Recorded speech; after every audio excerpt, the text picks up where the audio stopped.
Hello,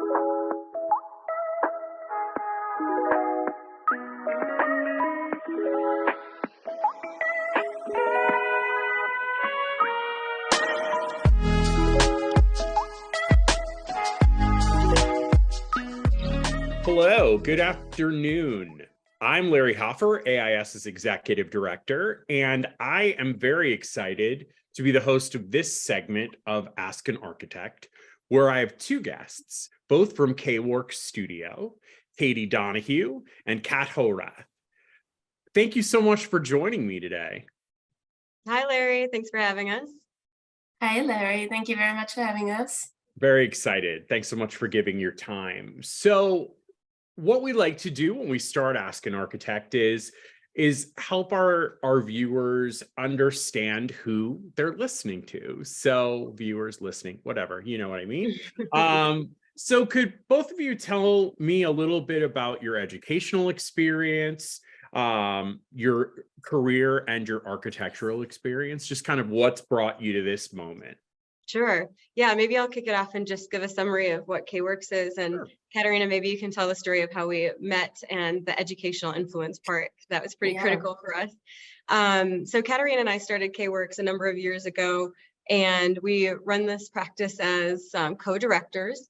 And our goal largely is exploring a wide multitude of architecture. We're really excited to work on really small scale work, large scale work, everything from single family homes to restaurants to museum installation to research work to furniture. So we kind of stumbled into this, I think, and couldn't help ourselves, but to build a practice that is very cross-disciplinary. We spend a lot of time working on projects, but we also spend a lot of time indulging in research and also teaching at various institutions. So we really like that mix and that breadth of ways to practice.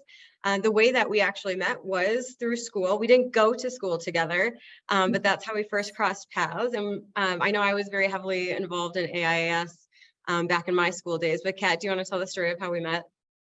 Yeah, so we met, I was studying at Syracuse University and I was doing my MArch2, my second master degree, excuse me, and my research was in geology and architecture, so a cross-disciplinary industry. And I had done my undergraduate at Syracuse as well.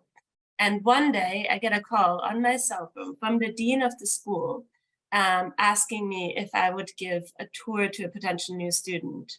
And I was thinking to myself, what a nerd of a student gets the dean of the school to call me and give a private tour. So I showed up at the school whenever this meeting was going to be. And bear in mind, I've never given a tour of the university. So I wasn't like the person that typically does this. So the fact that he called me, it just felt so weird. And I was too nervous to ask too many questions. I showed up and Katie was there and she was all prepared, had all these questions, and all I could talk about was about my research. I was so excited. So I showed her through the school as in here's this exhibition that I've done, here's the research that I'm working on here. And we just hit it off, I would say. I think we spent almost the whole day talking about architecture and design and shoes and us. And I think we became best friends immediately. Turns out I did an awful job giving a tour of the school because Katie didn't go to Syracuse. She went to our competitor, to Cornell. But yeah, we stayed in touch. So in my defense, while Katharina was on that side thinking that I was the nerd, I thought that she was the nerd because I was touring all these different schools and they usually had open houses. So when I reached out and Syracuse didn't have one, I presume that they picked their nerdiest, most high achieving smarty pants student, which is maybe fair to say. So I was thinking the same thing of Katharina. So it was pretty funny, but we couldn't help but find all of the overlaps and even some of the differences we had in our approaches and interests in architecture were just so synergistic that we kept in touch all of those times. And then after both of us had finished school, I think it was over wine and French fries, which is very appropriate, that we said we should just be doing projects together. And we started and we never stopped. I'll give you the short version of my background of my academics, and Kat can do the same. Hers is far more interesting than mine. But I did take a longer path to architecture and it's unconventional, but I did do it intentionally. So I did my undergraduate degree at the University of Wisconsin-Madison and got my bachelor's of business administration and management and human resources. And it wasn't actually that I changed to architecture. I grew up around a lot of Frank Lloyd Wright work, learning about how influential his designs were, but like historically what an awful business person he was touted as being. And my grandfather had advocated like, okay, if you're gonna do this like artsy thing, this architecture thing, maybe get like a business or engineering degree first. And I tried engineering and I was like, this is not for me. And so the business was, I thought, like fascinating. It felt creative and that you're creating something. So after business school, went to the University of Colorado, Denver, and did my Master of Architecture. So that was a longer program. I joined lots of other people who had come from other backgrounds. A lot of them had changed their minds and said like, oh, actually, you know, this is what I want to do. So I was one of the few that took the longer path on purpose. And then after that, decided to do a postgrad MArch 2, and instead of Syracuse, ended up at Cornell and had a fantastic time doing my postgraduate work at Cornell. And that took me to the East Coast. That's where I stayed for a long time. That's where Katharina and I met. I currently, and in the last couple of years, moved to Colorado. Kat recently moved out of New York and is in London. So we like to say that we kind of practice between Colorado, New York, and London, and wherever in between, and all the other countries that we can get our hands on. Yeah. So Kat, do you want to talk about your schooling? Yeah, I didn't really know I wanted to be an architect. I grew up in Austria, in the mountains, in the Alps. And somehow like architecture wasn't necessarily an industry that was really well known. The school system is very different. So you don't really go to career fairs in your high school or whatnot. But I was always very much drawn to like geometric drawing and the science subjects and physics and chemistry and math. Like I love them. And my dad is a chemical engineer and he was always drafting like the dream houses on draft paper. But obviously he wasn't an architect. So I think subconsciously I always like, I knew I wanted to be an architect, but there wasn't any way to do this. So I came to the US really just to visit friends and they was like, oh, why don't you like apply to universities here? Because I wanted to be an actress. So I had applied in Paris and in Munich and in Vienna and I got accepted, but I still had the whole summer. So my friends in the US was like, oh, you should apply to universities here. And Syracuse is one of the better theater schools. So I applied for musical theater because I thought if I do this, I'm gonna do the full thing. I've never danced or sung in my life, but I got accepted for theater, not musical theater. I then realized, gosh, this talent that's there, that's crazy. I could not compete. So I said, okay, I'll do architecture. And I absolutely loved architecture. From the first professor that we had, he was very sarcastic. And I think a lot of students didn't quite understand it. Like Syracuse is a very international school. And I grew up with very sarcastic parents as well. But so I found it really funny. And while some people would like cry with like his comments and comparing like our designs to food and what kind of things, he was so tough. But I absolutely loved it and I couldn't imagine doing anything else. So I stayed in Syracuse doing my undergraduate, my MArch 1 and MArch 2 as long as I could stay. Loved being in school and then moved to New York City and worked there a little bit for other companies. And Katie and I, yeah, we couldn't help doing projects together. And then I guess we had to make a legal practice out of it. Yeah, I think it's worth noting because I think a lot of times as students go through school and try to figure out, okay, what is my next step? That's a really big and daunting question. And I think too often we don't realize how unlimited the possibilities after architecture school are. It trains you in design thinking, which I think is broadly applicable. Katharina and I, first after school worked for other practices and learned so much. We still consult for these practices and we still continue to learn so much from these institutional bodies that like have so much power behind them and resources and invest in research and so forth. So we were practicing for other companies and starting to do we were doing a lot of competitions on our own. We were doing all these small projects until we realized that we just had so many of our projects of our own, we should spend all of our time on that. But our way of practicing architecture, our main focus is K-Works. We continue to work with these other companies. We continue to collaborate. We continue to do competitions.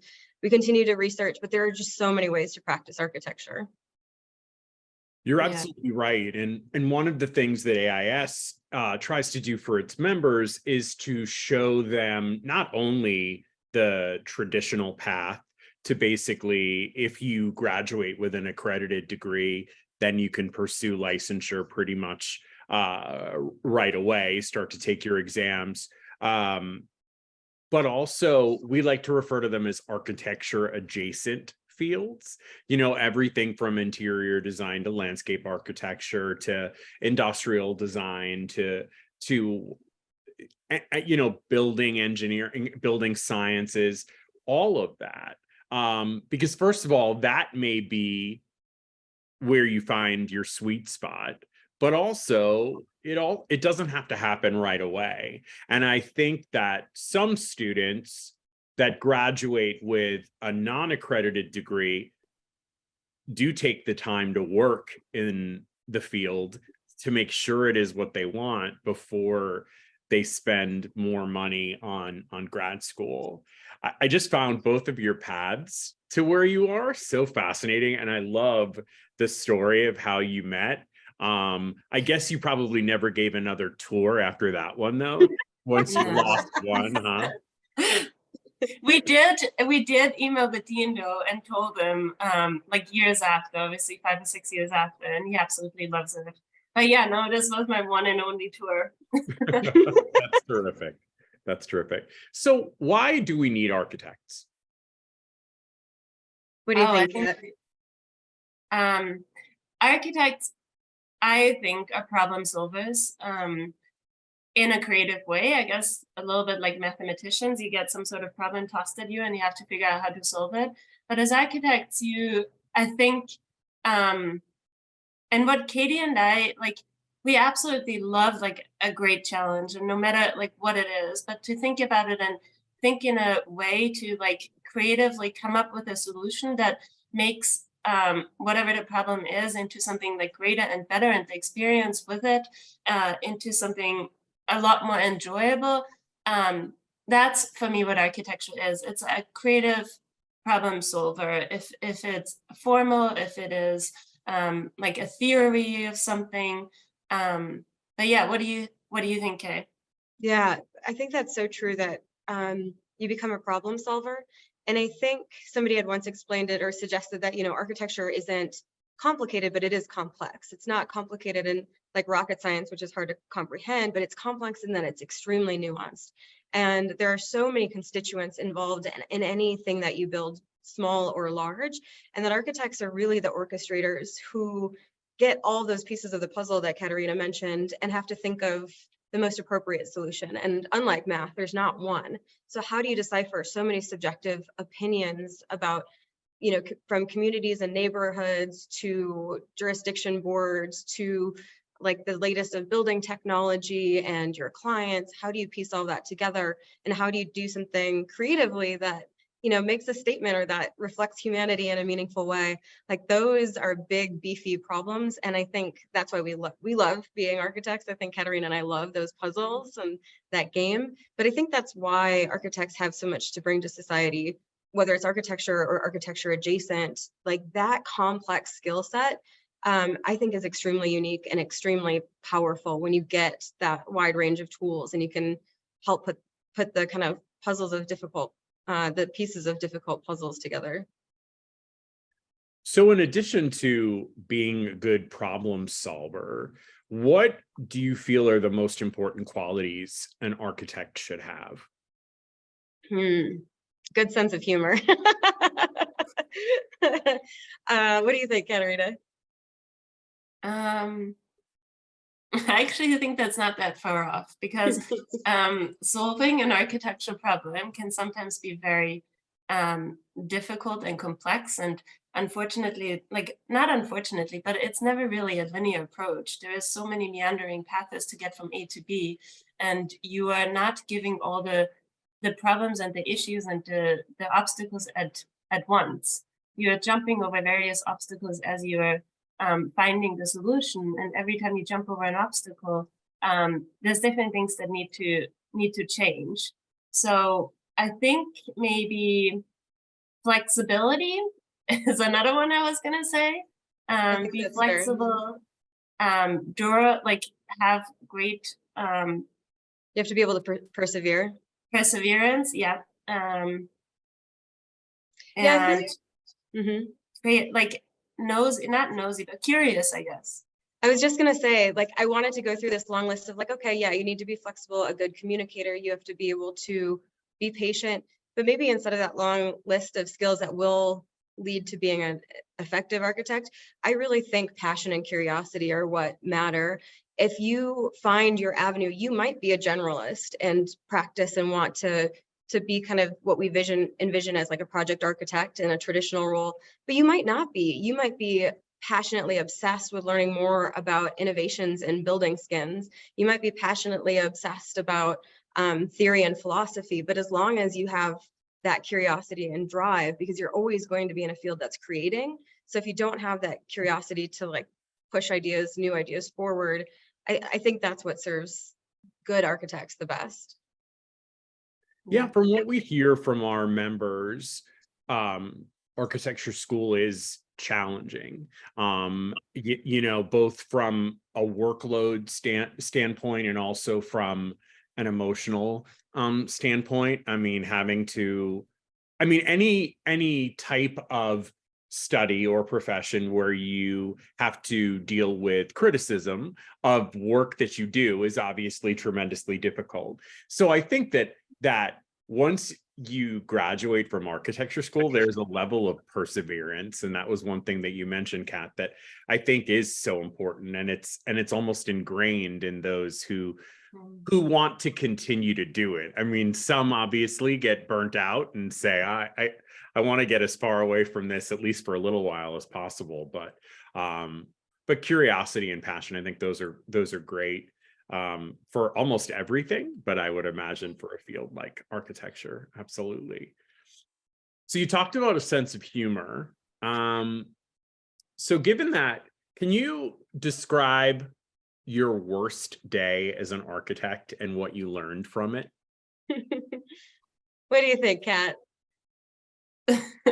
Well, okay, I would like to quote Katharina. Actually, we were talking about this not that long ago, and Katharina said, I don't think I have any bad days in architecture. And I attribute it to my ability to just forget bad things really quickly and move on to good things. And actually, she has taught like this life ability. That is such a skill. She has taught that to me tenfold. I have learned the thick skin and I enjoy criticism and I crave it, but I've also learned the Katharina technique of life, which is like, okay, let it serve you, learn what you need to. If there's nothing you could have changed about that and it's a difficult client or a difficult situation and it is what it is, why dwell on it? She's like, hey, you want to go like dance? And so like, it's absolutely true. It's only as bad as you make it. And like, there's no job that doesn't have difficult moments. We've gotten really good at making a big part of our studio is working with clients that we want to work with. And people that respect us and that we respect, and also that are fun to work with. Life is too short to make it harder than it has to be. But also, I think part of that is like not to be afraid. I think Katie and I, we push each other so much, and like it is so much fun to work with your best friend. It is like there's nothing you can't take down, and I think with like Katie on my side, and I think it's the same for you, but I feel like there's nothing, like no challenge we can't overcome. Like architecture it can get really hard, and you are gonna fail. Like there's things that might not work on site, but not to be afraid of that failure, and like being able to like face that problem like straight on and be able to like find a solution, I think is really important as an architect. Like in German, I actually don't know if that's the actual word, but it's steh auf Männchen. Like every time you fall, you gotta get back up really quickly. And I think like we definitely do that. Like we're not gonna let someone like push us down, or a problem push us down, and like not get up and not find a solution to persevere. Mhm. That's a good word Katie used. I just keep thinking about the wine and French fries thing. Like, honestly, like I mean, I think that may be a philosophy that I adopt, because I certainly like both. So I think that probably helps a little bit, probably somewhere too. It does. I think the wine and French fries, it is a part of our like mantra, because when things get tough in a business setting, like they're never as important as the things that really matter in life. So some wine and French fries, talk through it, and then focus on the stuff that really matters. That's great. I mean, everyone, like this answer could have been like, we overshot our budget like by, I don't know, 200%, or I don't know, but these things happen all the time. Maybe Yeah. not all the time, but Yeah, right. Not a For our good. clients listening out there, it doesn't was happen gonna all the say. time, but nevertheless, but We'll edit out that line. So no. Yeah, I mean, I think that it's keeping it all in perspective. That's really, really important. And it is not an easy thing to do. So having, that type of mantra, I think, is a good one. What do you feel is the greatest challenge when it comes to designing for environmental sustainability? This is so interesting because Katharina and I both teach ecology, environmentalism. It's never not at the forefront of anything that's being taught.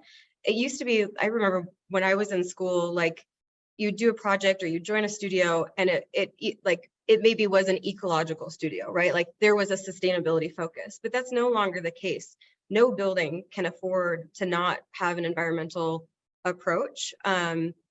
It has to be baked into everything we do. And then there are some projects that maybe are pushing it at a more radical pace, and we need those. So for me, it feels like the biggest challenge is that architecture is slow. Building things is slow, relatively speaking, compared to the speed at which, technology can move. Buildings and building technology move much slower. And we need to be moving at a faster pace to get to that next echelon. So for me, it just always feels like there's a pressure that we're just never as far as we should be in making buildings that are not bad for the environment, but are instead good for the environment. yeah, I definitely would echo that. But also, I think the term sustainability and how people talk about it or write about it, an important thing as an architect, we are stewards of our environment, and it is like this should always be part of the way we think and the way we design. But unfortunately, I think sometimes you're not true to what you say you're doing. And I think it is really important as architects, you have to be true to what you're actually doing and be honest, how you do it and what you're doing with a building or a design. And I think often in our current times, it's not necessary to always be honest. I think that's really well said, Kat, because it's so easy to like cater to convenience and the products that are cheap or readily available. I think this probably drove Kat and I to start doing more of our own material research, because we were hoping and we were always wanting to put, products that maybe are in prototype into buildings, but that risk is really hard for our stakeholders, for clients to take on. So we've started doing a lot of our own research to figure out how can we interject materials, largely discarded materials, and repurposing them, reconstituting them. So it started purely out of curiosity and making stuff to make stuff. And then we found competitions as a really great outlet of like a litmus test to see if these products were like interesting to other people. So largely we've been working with discarded cellulose being one of our most abundant bioresources and one of the most renewable resources that we can build with. So basically anything paper-based, plant-based. So we've found so many strange sources of just waste where paper gets wasted unnecessarily. And so we've been trying to figure out, recycling loops aren't always all that effective, and a lot of things that we think can be recycled can't be. So we've been trying to think about how to take wasted building materials, wasted paper materials, and build new types of paper-based, whether it's cladding, or we'd love to figure out how to be building furniture with it. We've spent a lot of time working with Arcadia Earth, which is a really great organization that does sustainable museums. So anywhere we can get a chance to test these ideas and just teach ourselves and learn more and test ideas and then like get it out in the world is at least advancing the conversation. Yeah. Great. So what do you see as the future of architecture? And is there anything that gives you pause or concerns you about the future? Well, I think the future is female, but there's plenty of things that give me pause. Everything gives me pause. Kat, what's the future of architecture? Uh, That is a very large question, Larry. yeah, yeah, that is That's a what large question, but podcasts are good for. Large questions. Sorry, yeah, didn't mean to interrupt, Kat. I no, think an answer that would be easy that I don't like is talking about AI and technology and all the influences in architecture, but I don't find that so radical. Like, at the time of elevators and escalators, that seemed like radical. At the time of steel and glass advancements in the Industrial Revolution, that seemed like architecture was never going to be the same. There's always going to be something. So if there's anything that is more concerning, or if there's anything that's more influential than technology, I think it is humanity. The level of self-destruction and to our planet and ourselves is never not concerning. yeah, I think that's really well said. I mean, technology, I think, is part of it. It's just, I mean, it's like we're at a new beginning of like a new phase, but there's always going to be a new phase. Like, we are humans and we always are developing, so it's just going to be part of every industry. And like architecture, maybe in some ways, maybe more influenced than other industry, with like the new tools that we have and the new like systems we are developing, like 3D printed houses and like this virtual world. But this is part of every industry and part of us humans. But architect as a role, I think just like you said, Katie, maybe it's more like the human aspect, to make our lives more like valuable and like pleasant in like the spaces that we design, or the systems that we as architects are designing. So I think the role as an architect is becoming more and more important to serve these needs and the things that make life better on so many different levels that architecture gives you. I think a lot of people go into architecture wanting to make a difference in the world, right? And have these big lofty goals of doing something that makes a positive change in communities. The thing that's so challenging is when you start to realize how many powers at play are outside of your control, and you have to figure out, do you want to be a part of government and policy? Because those are the things that are shaping most of what we can and can't build, and who's being served and who's not being served. So like the biggest pause is without a doubt the imbalance of power and decision-making across various nations, right? That we're not representing all members of our community equally and giving equal resources and equal access to these things. So until we can build spaces that everybody has a fair chance to have, clean air and a healthy space and an inspiring space and a placemaking that reflects, local culture and generations that have come before us, until we like serve everybody equally, like that's what gives me the greatest pause. And I find myself wishing as an architect, I want to change, I want to give buildings that help people, but how do I do that and serve my clients' needs or what the building policy is? So sometimes the greatest opportunity as an architect is being an advocate outside of your own domain and talking to non-architects and figuring out how to help move forward and making the world a more equal place. Well, you said something at the very start of your answer to this question about the future is female. And I think that certainly what we're seeing is architecture it still has a long way to go, but is certainly becoming more female and more diverse, although not as quickly as it should. And what we do hear from students is they want to talk to architects that look like them, that are like them. And so I know that that's why organizations like AIA and NOMA are so focused on that issue, is because architecture is for everyone. So shouldn't it be made by everyone too? So, I mean, I did want to, we got into a very, very interesting place, but I didn't want to lose your initial thought on that question. Yes. And my soapbox, I'll say, if anybody out there is ever putting together architectural juries, panels, and you're struggling to find women to put on your panel, contact me. I will introduce you to as many as you would like. They are out there. A lot of times I hear people who are trying to put together panels and like, oh, you know, I tried, but I just couldn't find women, or they no longer could make it. And I found actually that there's a disproportionate amount of like cancellations more so from women than men. And it's probably because statistically women are taking on more responsibilities outside of their primary role in the workplace. They're taking on other things at the workplace, just like they are at home. That is a trend in our society. So my goal is always inviting more women, knowing that I need to do that in order to get my panel to actually show up and represent, you know, the demographic that I want them to. So I'm always happy to help connect people, especially in a Zoom world these days, when you can have diverse voices from across our country and other countries. So our last question, what's your hot take on architecture right now? Kat, what's the hot take? I answered the other one first. What's the hot take? Yeah. As in, like, what is it, like, what are we critical about right now in architecture?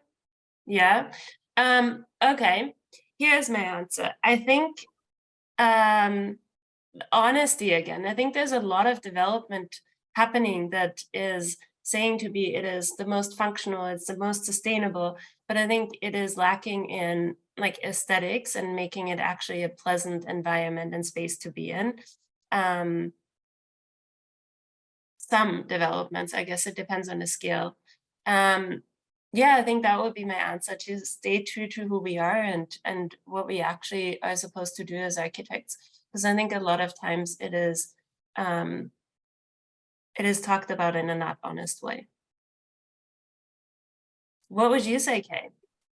My hot take on architecture right now, maybe ask me like in a few hours and my opinion might change, but right now, I think like being a chameleon is like my hot take on architecture right now. Is technology, policies, our world is always shifting and shaping and changing, and to figure out like how do we adapt to everything around us, and how do we continue to evolve, and how do we stay curious about a wide range of things. Like architecture isn't limited to just buildings, it's everything in our built environment. So being able to figure out how to practice and tie everything from like graphic representation, model building, fabrication, environmentalism, I think that's where it's at. Larry, what's your hot take on architecture right now? Yeah. I don't think we have time for that. I mean, honestly, what it's not on architecture per se, but it's architectural education is just the need for what AIAS refers to as learning and teaching culture, which, you know, has been called studio culture, and making sure that every school practices that students are built up and not torn down. I mean, criticism and all of that is very important, constructive criticism and that kind of thing. But I think that there is still a traditional mindset in certain schools where you have to work 24/7 and you have to burn yourself out or you're not a real architect. And that isn't sustainable, certainly, and it isn't sustainable for the future of architecture. And one of the things that with AIAS we're tremendously concerned about, the mental health and well-being of architecture students. And so that to me is sort of as the future of architecture is built, is making sure that architecture students are empowered both skill-wise and emotionally, I think.